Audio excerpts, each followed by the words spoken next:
베네수엘라 마두로 대통령 재판이 5시간 뒤면 미국 법정에서 열릴 예정인데 이 권한 대행을 맡고 있는 부통령이 트럼프 미국 대통령에게 백기투항했습니다. 어제만 해도 마두로 무력 축출에 맞서 항전 의지를 밝혔지만 트럼프 대통령의 2차 공격 압박을 받자마자 180도 입장을 바꿨습니다. 임서인 기자가 보도합니다. 트럼프 대통령이 베네수엘라의 국정을 책임지는 건 미국이라면서 석유 회사를 통해 국가를 재건해야 한다고 말했습니다.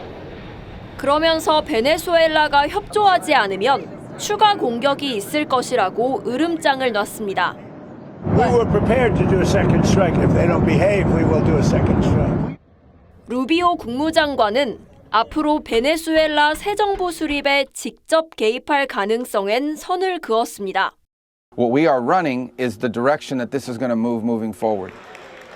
그러자 대통령 권한대행을 수행하고 있는 로드리게스 부통령이 사실상 무릎을 꿇었습니다. 미국의 식민지가 되지 않을 거라며 결사항전 의지를 밝힌 지 하루 만입니다. 강경파가 주장하는 마두로 석방 요청은 언급하지 않은 채 평화와 공존을 위해 협력하자고 성명을 통해 미국에 제안한 겁니다. 뉴욕 구치소에 수감된 마두로는 우리 시간 내일 새벽 2시 법정의 모습을 드러낼 전망입니다. 미 법무부는 공소장에서 마두로가 수십 년간 정부 권력을 이용해 마약 밀매 등 불법 활동을 조장해온 부패한 정권의 수장이라고 강조했습니다. TV조선 임서인입니다. 미군에 의해 전격 체포돼 뉴욕으로 압송된 마두로 베네수엘라 대통령이 우리 시간으로 내일 새벽 처음으로 법정에 출석합니다. 도널드 트럼프 미국 대통령은 베네수엘라 부통령을 향해서도 옳은 일을 하지 않는다면 큰 대가를 치르게 될 것이라고 압박했습니다. 김자민 기자가 보도합니다. 수갑을 찬 마두로 베네수엘라 대통령이 미 당국자와 대화하며 이동합니다. 마약 단속국 사무실에선 영어로 인사를 건넵니다.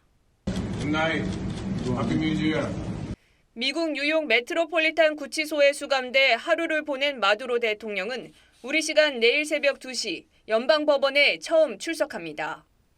미 법무부가 공개한 새 공소장에는 부인 플로레스와 아들 등이 기소 대상에 추가됐고 마약 테러와 수입 공모 등 4개 혐의가 적용됐습니다.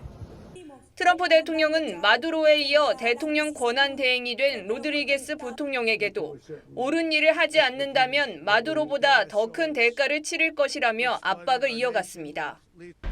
로드리게스 부통령이 우리의 유일한 대통령은 마두로라며 반발하고 나서자 추가 군사 행동에 나설 수 있다는 경고 메시지를 던진 겁니다. 루비오 국무장관도 마두로와 다른 선택을 하라고 압박했습니다.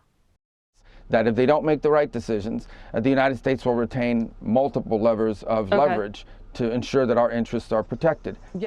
이번 공격이 미 의회 승인을 거치지 않는 등 국내법과 국제법을 위반했다는 논란이 커지는 가운데 워싱턴 DC와 뉴욕 등 주요 도시에선 관련 시위가 잇따랐습니다. TV조선 김자민입니다.